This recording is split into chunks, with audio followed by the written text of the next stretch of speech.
Olá pessoal, tudo bem com vocês? Bem-vindos a mais um programa de AZ. Nessa semana estamos falando sobre a formação de memórias nas crianças. Ontem eu falei sobre as memórias que geram conectores e hoje eu vou falar sobre a importância do significado para as memórias. Atribuir significado às memórias. Esse é o tema do programa de hoje. E eu lembro que vocês podem também acompanhar todos os nossos programas pelas redes sociais. Eu falo isso todos os dias, vou falar novamente, @Rogério Calazans Oficial, meu Facebook. Assista também os nossos programas pelo Facebook da TV10 e também pelo meu canal no YouTube, Rogério Calazans, e as publicações lá no Instagram, @Rogério Calazans, onde eu também posso receber, aliás, eu quero receber a sua mensagem, o seu feedback, a sua pergunta, o seu questionamento, certo? E também a sua opinião sobre os nossos conteúdos. Vamos fazer aqui um resumo do que nós falamos? Nós estamos falando essa semana sobre a formação das memórias nas crianças, a importância. Espero que você tenha acompanhado atentamente os nossos programas. Falei sobre aquele cilindro, que numa criança ele é um cilindro vazio e que ele vai enchendo de memória, ou seja, ele começa ali, por exemplo, com uma memória positiva, aí ele pode ter uma memória que é uma memória trivial de coisas do cotidiano que acontece na vida dele, que são memórias importantes, acabam tendo um significado um pouco inferior porque são coisas do cotidiano, mas ocupam muito espaço. É muito importante essa memória trivial se ela for positiva, certo? E também existem os lapsos de memória. Quanto mais tempo uma criança passa sozinha, quanto mais tempo uma criança passa, por exemplo, no celular, no videogame, com atividades repetitivas, esse período vai entrar no cilindro dessa criança, no cilindro da memória, como lapso de memória. E as memórias negativas fortes, eu encerrei o programa de ontem dizendo que elas possuem conectores. Vamos continuar a partir daqui. Esses conectores, eles são capazes de fazer com que a pessoa, mesmo na vida adulta, sempre que esteja numa situação que internamente remeta para aquele momento, ela vai ter o mesmo sentimento. Aí eu quero começar a problematizar com você. Imagine primeiro você na sua vida, você como adulto, né, como um homem adulto, como uma mulher adulta. Não tem algumas coisas que fogem de controle, que você não sabe de onde vem os seus sentimentos, algumas coisas que depois que você fez, você até pensa, nossa, por que eu fiz? Não necessariamente precisa, certo? Ou situações que tem gente que, meu Deus, qualquer coisa se sente humilhada. Tem gente que reage de forma violenta, ou tem o contrário, tem pessoas que são passivas demais, certo? Porque essas memórias negativas, esses conectores, eles são conectores fortes. Dependendo o significado que aquela criança deu para aquela memória negativa, vai determinar de forma muito contundente, mais do que numa memória positiva, a personalidade dela, as reações dela.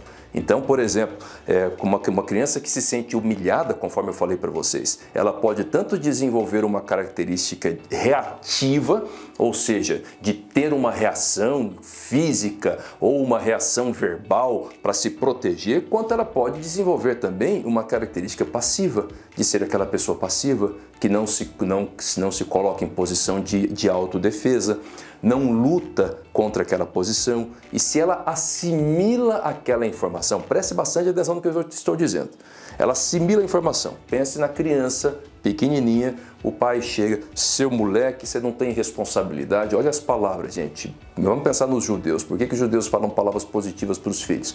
Você não tem responsabilidade, você não está vendo e não sabe o que está passando na cabeça daquela criança. Aquela criança estava querendo fazer alguma coisa para agradar o pai e de repente escuta tudo isso. Então, na cabeça dela entrou o seguinte, eu sou um moleque, eu sou irresponsável e mesmo quando eu tentei agradar o meu pai, eu agi errado. Ou seja, falta de autoestima, matou a autoestima. Essa criança, ela não vai se sentir merecedora para receber as coisas, porque quando ela pensava que estava fazendo alguma coisa para a pessoa que para ela é extremamente importante, o herói dela, por exemplo, o pai ou a mãe, naquela fase que a criança está apaixonada ali pela mãe, querendo fazer alguma coisa para agradar, e ela recebe uma resposta desse tipo, ela vai pensar o seguinte, eu sou um lixo. Eu não valho nada, então eu não posso mais fazer isso, porque senão eu vou desagradar as pessoas que eu amo, certo? Eu vou desagradar as pessoas que eu quero agradar. E aí o que vai acontecer com essa pessoa? Ela vai ser daquelas pessoas que sempre vão se colocar em posição de inferioridade. Aí depois é aquela mulher que vai se relacionar com o marido violento, sabe? Aquelas pessoas que terminam um relacionamento violento e começa outro mais violento ainda, que ninguém consegue entender. Na cultura popular até dizem, essa mulher aí é mulher de bandido, né? Não é isso, cuidado com isso, certo? Ou aquele homem também, que sempre as mães reclamam do filhinho, né? Que sempre arruma uma mulher mandona, uma namorada mandona, aquele homem banana, certo? Sempre arruma uma namorada que manda nele, que faz tudo, ele vai lá e faz tudo para ela e a mulher larga ele. Aí ele vai lá e arruma outra namorada que manda nele. Aí ele arruma outra namorada para casar, uma esposa que manda completamente nele. Por quê? Porque ele está se colocando em situações semelhantes àquelas que ele viveu na sua infância. Porque provavelmente ele passou por situações daquele tipo, ele queria agradar alguém que ele amava, e a forma de resposta que ele teve foi essa. Então, a forma que ele tem de agradar a pessoa que ele ama, de se sentir uma pessoa que está no ambiente correto, é se colocando numa posição de humilhação. Se a criança ia colocar o seguinte, eu queria agradar aqui o meu pai, que é meu herói, meu Deus, ele vai gostar muito, e ele me humilhou, meu Deus, eu não posso mais fazer. Então, para que eu possa agradar o meu herói, eu sempre vou ficar de cabeça baixa, eu sempre vou concordar com tudo que ele falar, eu sempre vou ficar quietinho, eu sempre vou obedecer de forma incontestável a figura, porque assim eu estou agradando a quem eu amo. Essa postura gerada pela memória negativa vai se repetir na vida adulta. E vai se repetir por quê? Porque, conforme eu falei para vocês nos programas anteriores, a criança não tem capacidade, inteligência emocional para ela alterar o significado daquela memória. Então ela fica com o sentimento. A criança, ela confunde sentimento com significado. O sentimento que ela sentiu vai ser o mesmo significado que ela atribuiu, e isso vai determinar a forma como ela vai agir na vida adulta. Olha como isso é forte, gente. Aí agora nós vamos começar os desdobramentos. Primeiro ponto. Não vai dar tempo de falar tudo hoje, mas quero que você fique atento aqui comigo. Primeiro ponto, vamos falar do ponto de vista do relacionamento real de um adulto com uma criança. Eu, por exemplo, sou pai, eu tenho dois filhos, eu tenho um filho de 9 anos de idade e um filho de 6 anos de idade. Quando eu comecei a aprender sobre isso, a primeira questão que eu fui avaliar é o seguinte, que tipo de memória eu tenho lançado sobre a vida dos meus filhos?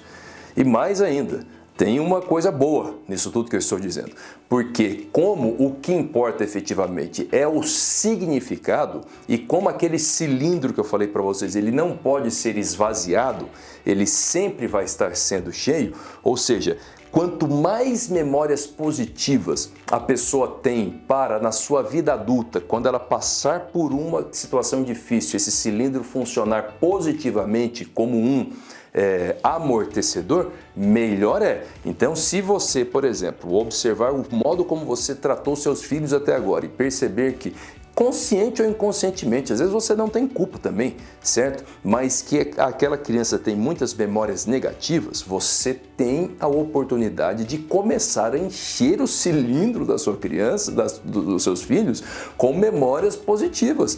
Porque para essa memória positiva ocupar mais espaço. Porque a memória positiva, ela não gera conectores, ela está lá, mas a conexão dela não é tão forte assim. Quando ela passa por uma memória, por algo positivo, não necessariamente o cérebro busca aquela mesma informação, contrário da negativa, que tem conectores. Ou seja, então, o que eu tenho que fazer? Quando uma criança está com uma memória negativa muito forte, que tem os conectores, o ideal é que eu comece a colocar muita memória positiva, muitas memórias positivas por cima, para que aquela memória negativa fique cada vez mais perdida ali no meio daquele cilindro, cada vez menor, cada vez menos espaço para ela. Ela não vai sumir de lá, ela não vai ser retirada de lá. Então, o primeiro passo que eu quero dizer para vocês é no relacionamento de um adulto com uma criança é Comece a observar quais são as memórias que você tem colocado no cilindro dos seus filhos e comece a encher esse cilindro de memórias positivas